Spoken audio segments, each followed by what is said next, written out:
everyone. Thank you again for showing up tonight. I think this is going to be a very interesting talk. My name is Patricia Tidosa. I'm with the Visible Nation Brooklyn.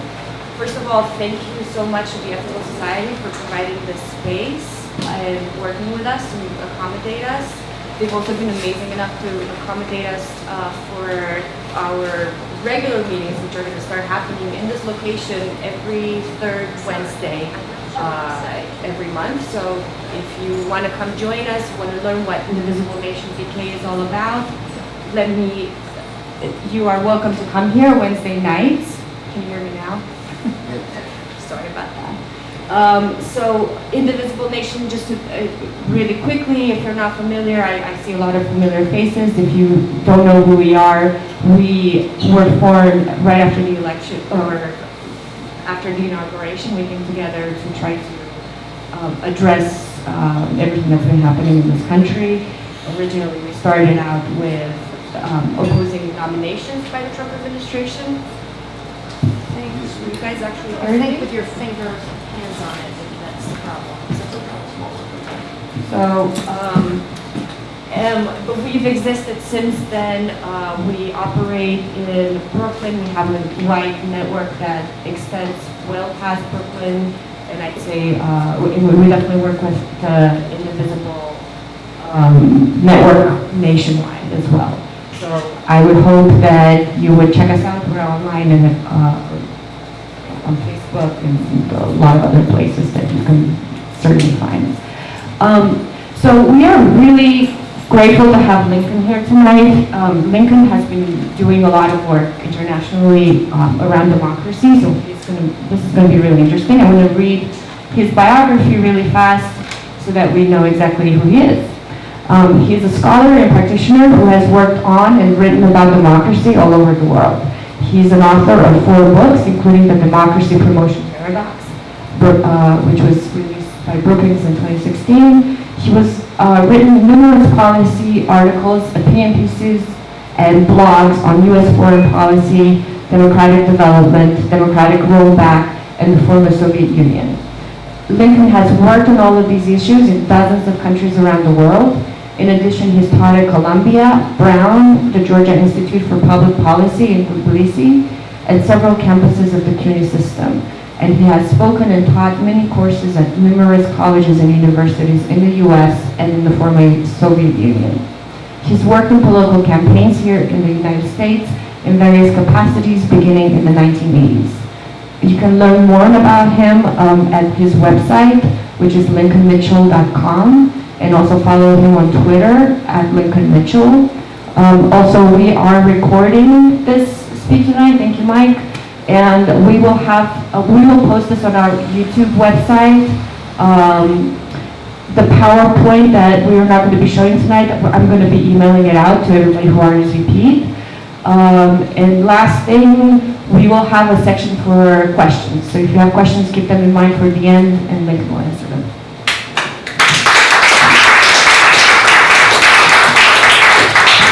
Thank you, Indivisible Brooklyn, and thank you for inviting me to your borough.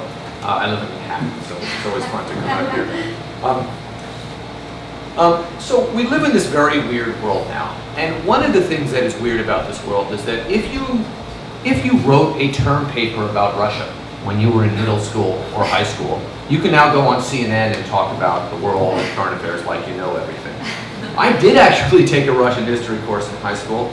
I know I passed it. I don't think I got an A, but I have a fair amount of experience in that part of the world, probably more than someone who just got their talking points sent from their political party today. And I'm hoping to share that with you and maybe help us think about what's occurring now in the United States and how we might work to change that, what we can learn from what's going on overseas. Patricia gave you a good background on me. I'm not going to go into more detail, but I'm happy to answer any questions later. Now, I think we can start by maybe just letting you know where I'm thinking, how I'm thinking about this. There are a lot of things to dislike about Donald Trump, right? Some of them would include the right-wing policies he's trying to pass, right? Things like, for example, the health care reform bill, things like the tax reform that we'll see coming down the pike soon. These, in my view, are right-wing policies that I don't like. There also is the bullying style, the nastiness, the kind of willful ignorance about the world and everything in it. Those are all things not to like about him. There's also the corruption of the Trump family and the Kushner family, and I want to just put a pin there for a second. And the last one is the threat that this presidency and this man pose to our American democracy. That's what I want to focus about tonight. And I want to disaggregate those things a little bit, although the corruption is a big piece of that. But that's very important, and sometimes when we bunch all this together, we lose that focus. I want to focus on that tonight. I think this is important for obvious reasons, right? If we don't have a democracy, I think we all live in a country that we like less, where our lives are not as good, our children's lives are not good, our friends' lives are not as good. But there's also something more to that. If we cannot work through our disagreements, of which we have many, right, around things like tax reform and whether or not climate change is real, if we cannot work through those through democratic methods, we are all in trouble. The survival of the country is at stake. And I want to just say that, we have these kind of alt-right secessionist movements. A friend of mine was just in rural California, kind of northeast of San Francisco, and there's something called the state of Jefferson they're trying to create, which is kind of a right-wing, alt-right state in that part of California. And we see examples of that from all over, but we also see things that might seem a little more appealing, like Cal-Exit, right? I mean, I grew up in San Francisco. I got a degree from the University of California. I got a place in San Francisco. Sounds appealing, it's not, right? Nobody wins civil wars in the 21st century, right? That's what we have to keep in mind. Holding the country together is essential for all of our futures, and the only way to do that is by strengthening our democracy. We've talked a lot about the PowerPoint. I don't have it, but that's okay. I just will say this, though, that I always feel like I come to these things and I disappoint because I'm not really that upbeat and optimistic. So I tried to make this optimistic in the PowerPoint by adding what I felt was a lively song, and I chose Democracy by Leonard Cohen. And then I said to myself, oh my God, if you're picking a Leonard Cohen song to cheer people up, things are really, really bad. So with that in mind, let's move forward. So what is the threat, right? And the threat is simple, and we've heard this before. President Trump is attacking our democratic institutions and seeking to limit our freedom and democracy. What does that mean? Well, some of this is obvious, right? We see some of this is obvious and it's obvious in specifically the threat he raises to the norms and conventions and mores that make our democracy functional. Now, we hear that a lot, but what does that mean? What are examples of that? Well, examples of that are transparency, right? There is no law that says if you are running for president, you have to release your taxes. But everyone does. And when he doesn't, or to use the past tense, he didn't break the law, but he violated a norm of transparency that made our democracy weaker, right? There is no law, to pick a more current example, that says you should not turn cabinet meetings into bizarre sycophantic theater, right? And I don't mean that as a joke. I mean that as a serious thing. There's no law that says that. But when you do that, you violate the norms and conventions of democracy, right? We see that in other ways too. There's no law that says you have to allow the major newspapers and magazines and TV stations into your press conferences and allow them to ask questions rather than strange websites no one's heard of, right? But when you do that, you violate those norms, right? Now, I want to stress, this is qualitatively different than the dangers posed by his right-wing policies.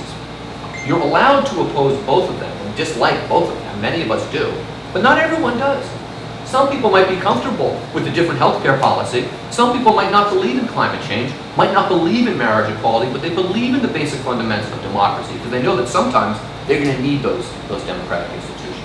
So I want to just make sure we stay focused on that. And the way I like to discuss this and raise this in my work overseas is to break apart problems of democracy versus problems within democracy.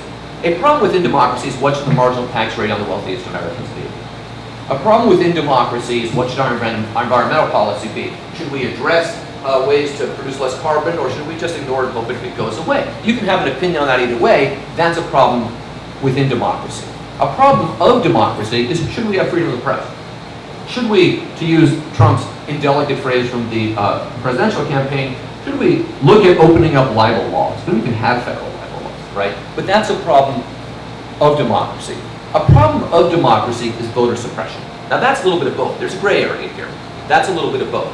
A problem of democracy is trying to weaken the First Amendment, right? So we see that difference. I'm going to focus today on the problems of democracy. So, how is he going to do this, right? He's going to, we've talked about undermining the norms and conventions, and I want to just give some more examples here, right? Congress no longer functions as a check and balance. And I want to backtrack and raise one more thing about, because I want to talk about solutions here as well as analyzing the problem.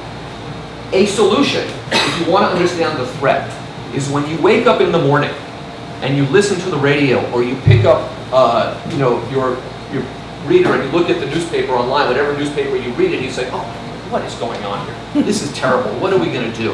If you want to understand it, not necessarily solve it, but at least understand it, start by saying we no longer live in a democracy, right? That's a pretty heavy thing to say, but it's an important one. And I want to give you a very concrete example. The American Health Care Act. Now, again, people can disagree on it, right? People can say that the purpose of healthcare should be to provide the most healthcare for the least price to the most people, and we should have single payer, right? We have people who have that opinion. Other people might say, if Obamacare is not so bad, it's helped a lot of people, we should stick with it. And if you're, I don't know, Paul Ryan, you might say the purpose of healthcare is to provide tax cuts for the wealthy, right? Regardless of where you stand on that, we know from all the analysis that if this bill passes, the people who will be hurt will skew older and rural and frankly heavily white because of where they live. What do we call people who fit that demographic? We call them Trump voters, right? In a democracy, this bill would never make it to the floor of either house. So when you say, how could this happen? What is going on? It's because it's not a democracy anymore. And as we start looking forward, we have to keep that in mind. And I want to just raise one other point here because not all of you know me, and I assume that you didn't come here and read all my books before sitting here today. But when you read all the books, you will find that I'm not an alarmist, right? I write things in my books like, well, that thing we call a revolution really wasn't a revolution, you know, or it actually wasn't such a big deal as we thought about recent history. I have been gotten a lot of trouble in foreign countries by saying, Russia's not going to invade next year, and they didn't invade the following year. So I'm not by disposition an alarmist. So just keep that in mind, because I know I sound like one tonight, and you don't know me well enough, but trust me with that. So Congress no longer functions as a check and balance, right? And this is different than what we're going to talk about with regards to judiciary or the media, right? Because Congress has not, particularly the Republicans in Congress, has not been bullied or attacked in some way by the Trump administration. They have abdicated. They have abdicated their constitutional duties. And the proof of that, not to put too fine a point on it, is that Trump would no longer be president if Congress was a functioning institution. And it's not because he's so right-wing or semi-literate or, has never read a book, even the ones he's claimed to have written, right? It's because of the Emoluments Clause, of the corruption, of the role of Russia. We know that, right? But where else? What else will we see? Trump will likely increase his bullying of the judiciary. We see this all the time, right? Whenever one of his travel bans or Muslim bans gets, the court says that's not constitutional, what do we see? He goes on Twitter and he says, this so-called court, how can one judge make this decision? During the campaign, he attacked a Mexican-American judge on the grounds, my memory's not 100% here, that because he was Mexican-American, or in his words, Mexican, he was not fit to judge Donald Trump. Now, of course, according to our Constitution, if you're on the federal bench, you're fit to judge anybody, right? And that was viewed broadly as racism, and it was. But it also was undermining the judiciary and undermining our democracy. So these patterns, there's a real history, they go back a long time. I want to also highlight the attacks on the media, right? And there are lots of examples of this, right? So simply denying access is a big one, right? Lost in the kind of Trump-Comey discussion of a few months ago when James Comey was fired, was that Trump said to Comey, is there a way to start arresting journalists with whom we disagree?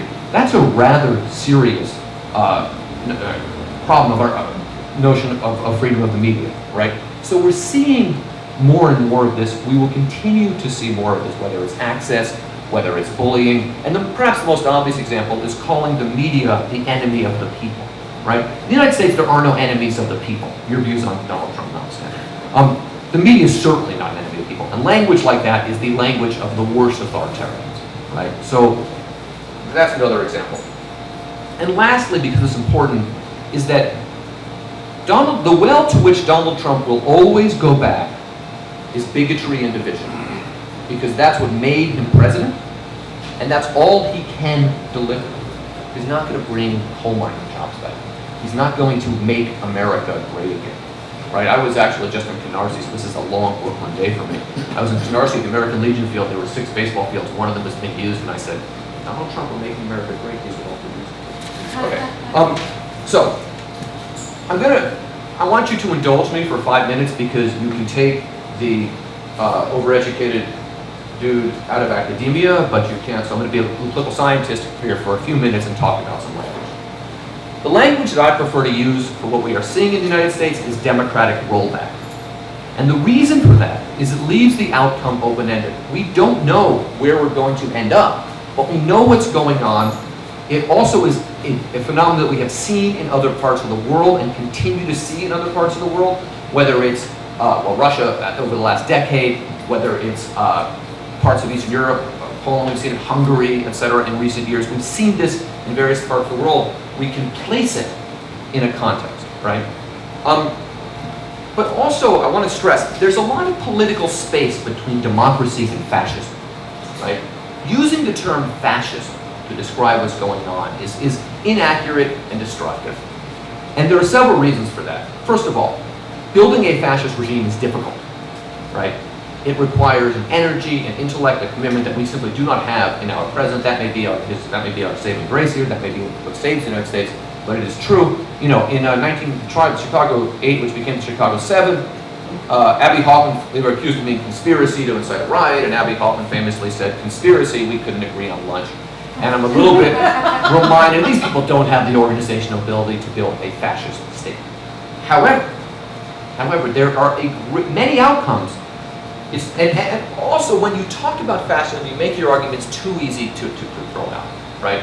It's the same reason why the political foreign policy elite couldn't mobilize kind of hatred for Putin by saying Putin is Hitler. It's axiomatic that Putin is not Hitler. And you don't have to be pro-Putin. You don't have to be Oliver Stone to know that, right? But when you keep saying Putin is Hitler, you make it easy for people to say, oh, this is just another threat that's not as bad. But there's a lot of other options, right? These political science theories: sovereign democracy, semi-democracy, authoritarianism, semi-authoritarianism, hybrid regimes, sultanism, more. These words are, I don't know, if you were in my graduate program, you could have spent a seminar reading books about this and discussing it. And if you were really weird like me, you would have enjoyed it.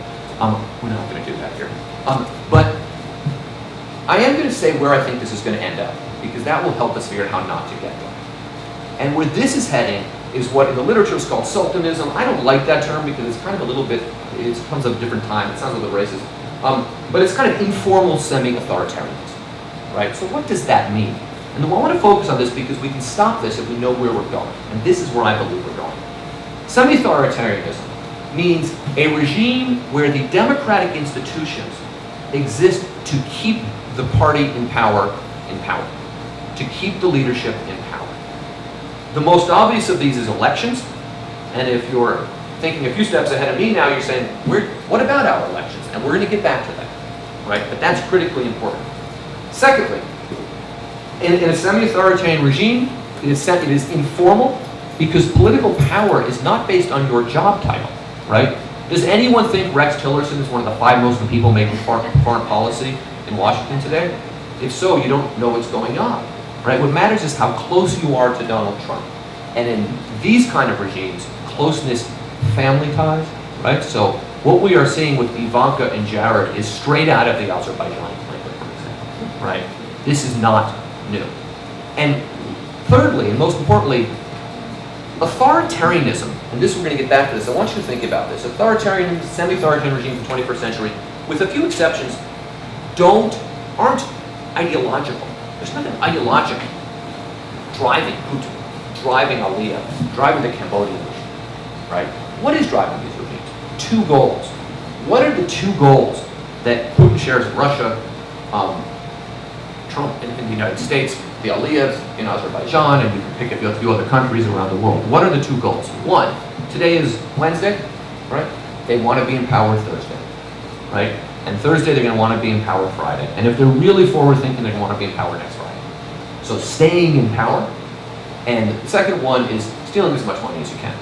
And I'm not going to, you can understand what I'm saying there, I'm not going to mince words on that. Now, this is the cheery part. I want to talk about a few realities facing our country, right? One, free and fair elections will be unlikely in 2018 and less likely in 2020. And this is an area where when you hear, so we just, the Democratic Party, the Republican candidate just won in this Georgia, a couple special elections last night. And this immediately, we are now on the part of the cycle where everyone says, should we have support this candidate and that, better polling, better this, better that. Those are the wildly wrong questions to be asked. One of the problems that we're faced with today, well, let me just leave that there. Those are the wrong questions to be asked. We are moving away from free and fair elections, and we will see this play out in a couple ways. Media will not get access to information to report about what's going on with candidates and politicians and people in office. Voter suppression, right? We have this very distressing triangle where we have a lot of state legislatures, which are controlled by the Republican Party, and governors who are supportive, also Republican. We have a Supreme Court, which now is a 5-4 conservative majority, and we have an Attorney General. I think I don't have to say anything about that. But that's a triangle that's going to lead to voter suppression. There's been a fair amount of attention on that. I would urge you to also explore the extent to which there are laws that are meant to suppress the First Amendment. Right? The First Amendment is the First Amendment. It's even more important than the Second Amendment. The First Amendment is freedom of speech and assembly. Right? Those are the freedoms that if you are American, you wake up every day and absolutely take for granted, and you can explain to your children when they're 2 years old. Right? But there are laws being pushed. If you help organize a rally where there is violence, you can be held legally responsible. Think about that in the age of Facebook. You post on your Facebook page, right? That's a very serious thing which will make it very hard to have free and fair elections.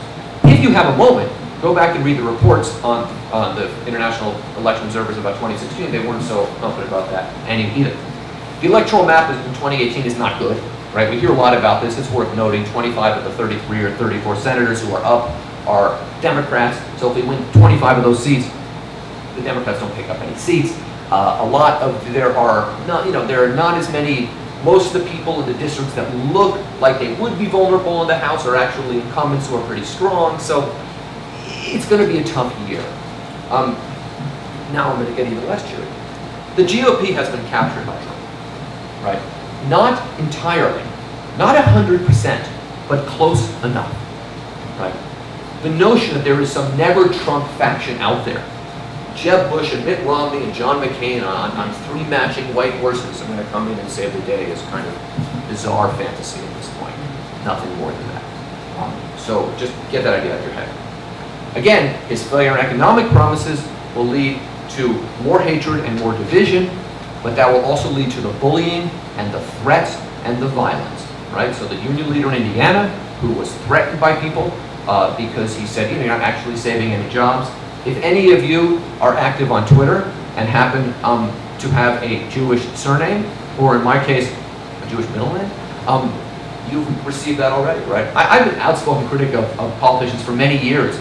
The Reagan fans never used language like that about me, right? But now we just take this kind of bullying and this division, and of course it's not just Jews, it's African Americans, it's Latinos, it's Muslims, it's everybody, right?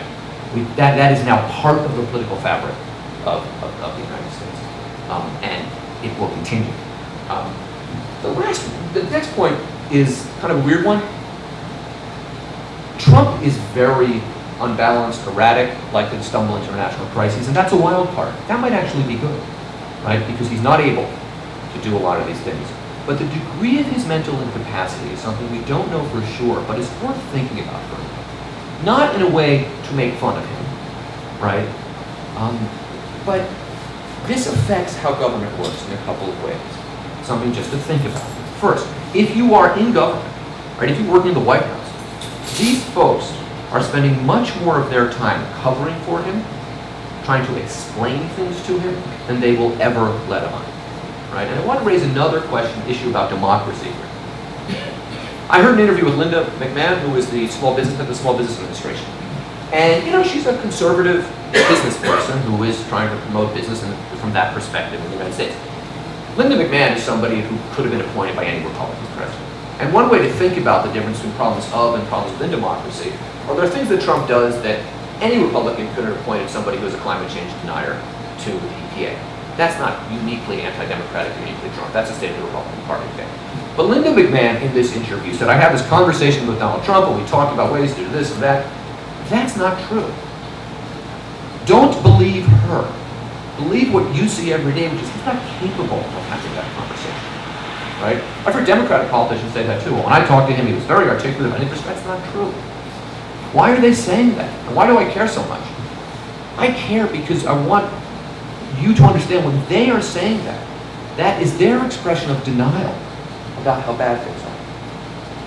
And the subtext is, I'm more important than you. You only see the crazy Donald Trump. I see the smart one. The subtext is, I'm more important than you. Ignore it. Perhaps the most important reality of the new America is that many in our political class do not have the language to understand or discuss what is going on. And this is critical. It is as if your whole life you spoke in English and suddenly everything switched to Dutch. Now I know that some of you speak Dutch, but if you don't, it sounds enough like English that you should understand it, but you don't. And that's what we're seeing. So people, if you watch the punditry, particularly the Democratic punditry, they keep asking the same questions. For a long time we had this earnest debate on CNN for 6 months, is Donald Trump a racist, right? That's a bizarre conversation to be having. Because short of, destroying your linens, it's about as clear as it could be, the answer to that. That was a reference to the Ku Klux Klan for the younger folks. I'm proud. Of course he's a racist, right? Could we have one Georgia district if we had... That's the wrong question to be asking, right? I'm going to get to this more in a few minutes, but I want to just say this. You've all heard the expression, changing the deck chairs on the Titanic, right? That's not what's going on. When you hear this discussion about who should we run in 20, Democrats run in 2020, that's the formula. It's not changing the deck chairs on the Titanic. It's something else. Titanic sunk, does anyone know April 15th, 2012? Right? It was the first week of the 2012 baseball season, right? And in 1911, I know we're in Brooklyn, and everyone's propelling the Dodgers. They left 70 years ago, so I'll still be excited about it. But I'm from San Francisco, and I'm a Giants fan. 1911, the Giants won the pennant, right? So in my view, discussing who the nominee is going to be in 2020 is like sitting on that, the boat has hit the iceberg, and you turn to the person next to you and say, hey, the Giants are going to repeat in the National League? I mean, that's how irrelevant it is right now. Right? That is the wrong question to be asking, but they can't stop, because they've been doing that their whole lives. And that's not a value judgment. It's a hard thing to do, and they've proven unable to do it. So, I want to just a couple of things about framing the challenges.